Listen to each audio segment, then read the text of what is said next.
Salut tout le monde, c'est Nelson à l'antenne pour Micro Télébre. Aujourd'hui, nous allons parler de la relation de Julie Pierre et Maxime d'Occupation Double Chypre 2025. J'étais sur la toile et j'ai remarqué une publication. Puis dans la publication, on voyait le commentaire de Cédric qui parlait à Maxime. Je sais pas ce que ça disait. Puis ce que je me rappelle bien, c'est que Cédric leur a répondu: check le bain, lui qui parle, le gars qui est célibataire. Et à partir de là, c'est là que le monde a démarré la rumeur que Julie Pierre et Maxime n'étaient plus ensemble. Moi, aujourd'hui, je suis pas là pour parler de leur relation, leur statut, de leur relation, s'ils sont ensemble ou pas. C'est pas ce qui m'importe aujourd'hui. Moi, c'est plutôt qu'il faut mettre en réalité une chose en question. C'est les deux n'habitaient pas dans la même ville. C'était eux autres, c'était une relation longue distance. Faut oublier qu'ils étaient au début, ils se sont rencontrés à OD. OD où ils sont fermés, où les émotions va très vite. Tout est en accéléré. Le monde s'attache vite. Le monde, c'est comme si vous étiez, comme Arnaud disait, oh, ils étaient comme confinés, puis ils sont toujours dans le même groupe, puis faites le show, puis tout va vite à OD. Et puis, c'est souvent que les candidats disent régulièrement: ah oui, j'ai des sentiments pour lui, j'ai de l'attention, je ressens de quoi pour lui, mais j'aimerais ça voir la vie après OD. Et justement, une fois que OD est terminé, c'est là la réalité de l'union ou du couple en tant que tel est vraiment mise à l'épreuve. Et ce que j'ai ressenti avec JP et Maxime, ils, ils ont toujours tous les deux précisé, spécifié qu'ils n'habitaient pas dans la même ville. Et moi, ma question aujourd'hui, guys, pour vous, la relation à distance, ok, sans me soucier vraiment de leur statut, moi, c'est, comme je répète, c'est pas ça le sujet sur le vlog, c'est la relation à distance. Est-ce que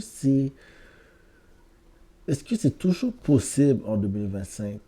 Ou est-ce qu'il y a tellement de distractions, que ce soit sur le cellulaire, les vidéos, vous sortez, les gens qui vous entourent, surtout ces deux personnes qui sont à fleur de l'âge, qui sont encore dans la vingtaine.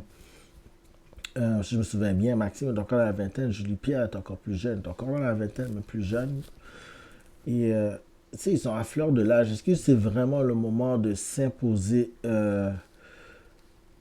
une relation à distance sans me fier vraiment à eux? Il faut que je répète, c'est vraiment, est-ce que vous y croyez, vous, guys? Parce que je sais que pour certaines personnes, ça fonctionne. Je connais du monde avec qui ça fonctionnait.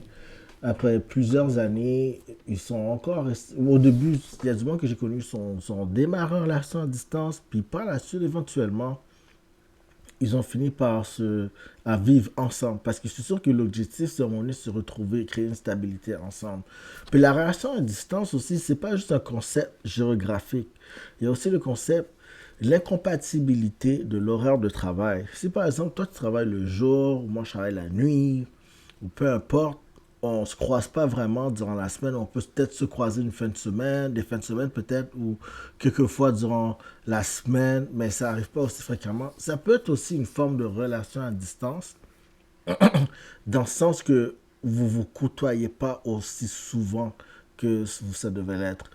Puis il y a beaucoup plus de couples que vous le pensez qui sont dans ces situations, qui sont justement incompatibles dans l'horaire de travail, mais ils trouvent un moyen de s'adapter, un moyen de se voir, un moyen de se communiquer. Parce que peu importe la relation, la communication reste la priorité la plus importante. Que ce soit à distance, vous êtes proche, peu importe, la communication est toujours le meilleur arme pour que ce soit une relation professionnelle, amoureuse, amicale, peu importe. Puis, c'est l'opinion que j'aimerais vous me partager aujourd'hui. Je sais aussi que il y a au moins aujourd'hui, il y a plein d'applications qui nous facilitent une relation à distance, je trouve. Que ce soit par WhatsApp, Facebook, Apple, les vidéos, se faire des vidéos, parler en live, se parler sur des cams de temps en temps pour raviver la flamme. Puis je crois aussi ça dans la génération d'aujourd'hui, c'est quelque chose qui peut vraiment aider aux gens qui vivent des relations à distance.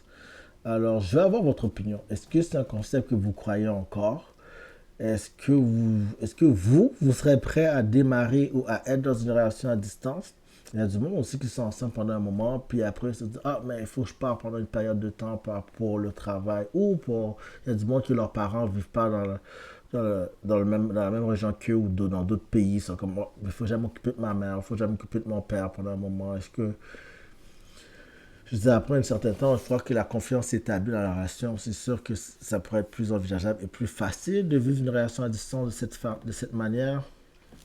Alors, je voudrais connaître votre opinion, guys, sans trop méfier sur leur statut de leur couple. Est-ce que la relation à distance reste un concept toujours faisable et toujours possible pour vous? C'était Nelson à l'antenne pour Micro Télé. Prenez soin de vous. Peace.